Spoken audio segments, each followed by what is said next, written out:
नाही, एकदम चांगला प्रतिसाद आहे. प्रभाग क्रमांक 16 मधून आमचं आता डोर टू डोरचे 1 ते 2 राऊंड आमचे झालेले आहेत.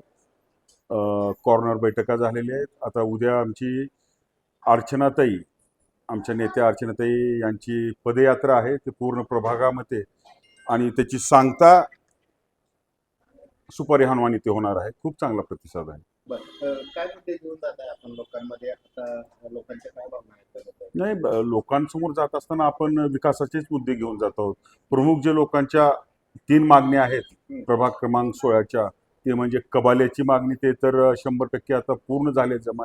परवाच आपल्या महाराष्ट्राचे महसूल मंत्री आदरणीय बावनकुळे साहेबांनी ते कबाल्याची मागणी त्यांची मान्य केली आहे.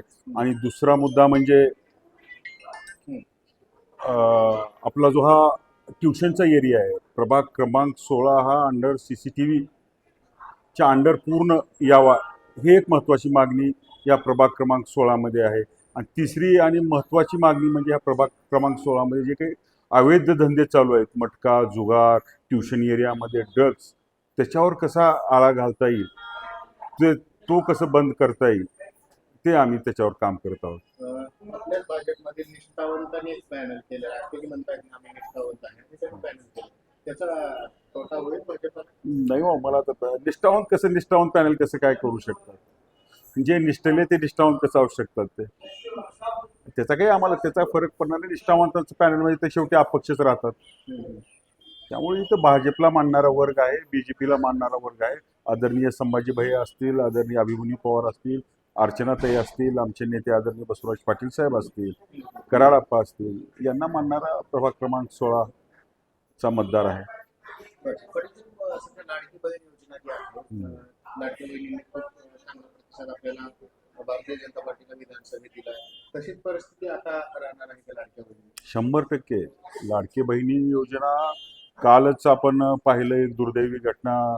खरं तर मी त्या घटनेचा निषेध करतो. आपल्या महाराष्ट्र प्रदेश काँग्रेस कमिटीचे अध्यक्ष यांनी एक पत्र दिले, जे 13 तारखेला लाडक्या बहिणीला 3,000 रुपये मिळणार होते, ते थांबवावेत म्हणून त्यांनी पत्र दिले.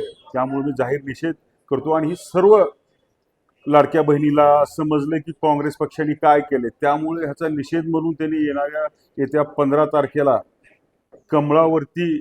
कमळासमोरील बटन दाबून निश्चित या लातूर महापालिकेवरती भारतीय जनता पार्टीचा झेंडा फडकवणार आहे. आपण काँग्रेसचा कारभार खूप जवळून पाहिलेला आहे. आता भारतीय जनता पार्टीचा कारभार, कुठला पक्ष जनतेला न्याय देईल? 100% आदरणीय ज्या देशात आदरणीय मोदी साहेब आहेत, महाराष्ट्रात आदरणीय देवाभाऊ आहेत, त्यामुळे निश्चितच भारतीय जनता पार्टीच न्याय देऊ शकते. येणाऱ्या काळामध्ये लातूरसाठी कुठली कामं प्रामुख्याने आपण करणार? नाही, येणाऱ्या काळामध्ये सर्वात मुख्य अडचण आपल्याला समस्या आहे ते ट्रॅफिकची आहे. त्याच्यावरती काम करणं गरजेचं आहे. इकडून आलो आपण राजीव गांधी चौकामध्ये लॉक होतो, तिकडून आलो आपलं रेणापूर नाक्याला चौक, PVR चौक, इकडे विवेकानंद चौक. मग सर्वात महत्त्वाचं ट्रॅफिकची शिस्त लावणं खूप महत्त्वाचं आहे. आणि दुसरं म्हणजे जे काही एन्क्रोचमेंट झाले गोलाईमध्ये, गजगोलाईमध्ये, जिथं की हिंदूच्या महिलाला जाताना त्रास होतो, ते एन्क्रोचमेंट म्हणजे इथं अतिक्रमण झाले, ते काढायचा आम्ही प्रयत्न करू. बाकी जी 2 दिवसांमध्ये 15 तारखेला जनतेला काय आव्हान करणार? जनतेला हात जोडून माझी विनंती आहे, विशेष करून माझ्या लाडल्या बहिणींना, आपण कुठल्याही अफवांना बळी पडू नका. येणाऱ्या 15 तारखेला प्रभाग क्रमांक 16 मधून मी गिरीश शेषराव पाटील, आमच्या सहकारी आदरणीय शीतलताई मालू, आमच्या राजश्रीताई बाहिती धोत्रे, आमचे विनयजी जागते, हे आम्ही भारतीय जनता पार्टीकडून अधिकृत उमेदवार उभे आहोत. येणाऱ्या 15 तारखेला आपण आम्हाला बहुमताने निवडून द्यावं आणि कमळासमोरील बटन चिन्ह दाबावं, ही या आपल्या निमित्ताने सर्वांना साष्टांग दंडवत घालून विनंती करतो.